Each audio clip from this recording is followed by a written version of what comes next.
இன்னொன்னு திமுக காரங்கிட்ட ஒரு கேள்வி கேட்டா அவர் பதில் சொல்லுவா, நமக்கு அன்னைக்கு புரியாதுங்க, ஒரு மாசம் கழிச்சு தான் புரியும். இவங்க பார்லிமெண்ட்ல கேள்வி கேட்கிறாங்க, செண்பகவல்லி அணையை சரி செய்வதற்கு மத்திய அரசு நடவடிக்கை எடுக்கணுமா? பாருங்க, டேமுக்கும் மத்திய அரசுக்கும் எந்த சம்பந்தமும் இல்லை. இது போன்ற கேள்விகள். நேத்து 10 நிமிஷம் பேசினாங்க, மணிப்பூர்ல ஏதோ பிரச்சனை பேசினாங்க. அக்கா, தென்காசியில் எவ்வளவு பிரச்சனை இருக்கு, அதை பத்தி கொஞ்சம் பேசுக்கா. வேலை வாய்ப்பு சகோதரர் சொல்றாரு, 1.5 லட்சம் பேர் பதிவு பண்ணிருக்கிறாங்க வேலை வாய்ப்பு, அதை பத்தி பேசுங்க. விவசாயம் பொய்த்து போய் கொண்டிருக்கிறது, அதை பத்தி பேசுங்க. இளைஞர்கள் தமிழ்நாடு முழுவதும், இந்தியா முழுவதும், உலகம் முழுவதும் வேலைக்கு போறாங்க. தென்காசி மண்ணில் இருக்கக்கூடிய அற்புதமான ஆற்றல் மிகுந்த இளைஞர்கள், அதை பத்தி பேசுங்க. 10 நிமிஷம் மணிப்பூரை பத்தி பேசிட்டு இருக்கிறான். கிடைச்ச எம்பி இப்படி, கிடைச்ச எம்எல்ஏ தற்கூரி, பெயிண்ட் அடினா மாத்தி ஏதோ பெயிண்ட் அடிச்சுட்டு வர்றான். முதலமைச்சர் அவர்கள் தென்காசிக்கு தேர்தல் பரப்புரைக்கு வந்தாரு, ஒரு தனியார் நிகழ்ச்சிக்கு வந்தாரு. அதை தாண்டி ஒரே ஒரு முறை மட்டும் தென்காசி பக்கம் எட்டி பார்த்துட்டு போனார். 8/12/2022 அந்த பொதிகை ட்ரெயின்ல அவரே ஒரு தண்ணி பெட்டியை போட்டுக்கிட்டாரு.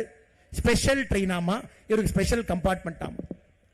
யாரோ கை கொடுத்தாங்க, உடனே சானிடைசர் எடுத்து கைக்கு போட்டாரு, கிளவ் போட்டாரு, பேண்ட் பாக்கெட்ல விட்டாரு, பாட்ஷா படத்துல வந்த மாதிரி எல்லாத்தையும் பார்த்தாரு, கிளம்பினார். அண்ணே, தென்காசி பக்கம் வந்தீங்க, நீங்க மறந்திருப்பீங்கன்னா உங்களுக்கு செலக்டிவ் அமினிஷியா இருக்குது. 2021 தேர்தல் அப்ப எத்தனை வாக்குறுதி அள்ளி வீசிட்டு போயிட்டாங்க. தென்காசி மக்களுக்கு வாக்குறுதியை பாருங்க. சங்கரன் கோவில்ல ஜவுளி பூங்கா ஒண்ணு இல்லைங்கய்யா, ஒரு செங்கல் இல்ல. தென்காசியிலே வேளாண்மையை அடிப்படையாக கொண்டு சிறப்பு பொருளாதார மண்டலம் அமைக்கப்படும். அது எப்ப வாக்குறுதி எழுதினாங்களோ அப்பயே மறந்தாச்சு. தென்காசியிலே அரசு மருத்துவக் கல்லூரி தொடங்கப்படும்.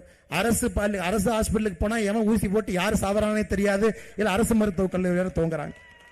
ஆயிரப்பேரியிலே வேளாண்மை கல்லூரி தொடங்கப்படும். ஆயிரப்பேரி எங்க இருக்குன்னே முதலமைச்சருக்கு தெரியாது. தென்காசியிலே குளிர்பதன கிடங்கு மாம்பழச்சாறு தயாரிப்பு தொழிற்சாலை அமைக்கப்படும். இவங்க அமைச்சர் பொழுது விடுச்சிருங்க ஐயா, அதையும் காணா.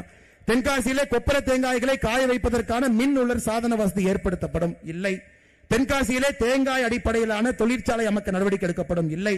தென்காசியிலே யானை பாலம் அருகே சிற்றாரின் குறுக்கே தடுப்பணை கட்டப்படும். இல்லை. கடையநல்லூரிலே அரசு பாலிடெக்னிக் கல்லூரி தொடங்கப்படும். இல்லை. கடையநல்லூர் தாலுகா சொக்கம்பட்டி கிராமத்தில் புன்னையாபுரம் கால்வாயிலே மேம்பாலம் அமைக்கப்படும். இல்லை. புளியங்குடியிலே குளிர்பதன கிடங்கும் எலுமிச்சை அடிப்படையாக கொண்ட தொழிற்சாலையும் அமைக்கப்படும். இல்லைங்க ஐயா. அதனால அப்பப்ப திமுகவினுடைய நம்முடைய முதலமைச்சர் ஐயா ஸ்டாலின் அவருக்கு, அவர் எல்லாத்தையும் மறந்துடுவார். இந்த ஹிந்தி மட்டும் கண்ணுக்கு தெரியும், ஹிந்தி மட்டும் அப்படி பார்ப்பார். எவன்டா ஹிந்தி பேசுறது, எவன்டா யூபியில் ஹிந்தி பேசுறான் அப்படி, வேற எதுவுமே அவர் கண்ணுக்கு தெரியாது. அதனாலதான் இப்ப அப்பப்ப கூலிங் கிளாஸையும் போட ஆரம்பிச்சிட்டார். அன்பு சொந்தங்களே, வந்தா கேட்கணுங்கம்மா நீங்கெல்லாம், ஏன்னா அற்புதமான மனிதர்கள். நீங்க என்ன பண்றீங்க, நாங்கம்மா ரொம்ப நல்லவங்களா இருக்கிறீங்க. அதனாலதான் அந்த தீய சக்திகள் நம்மளை ஆள்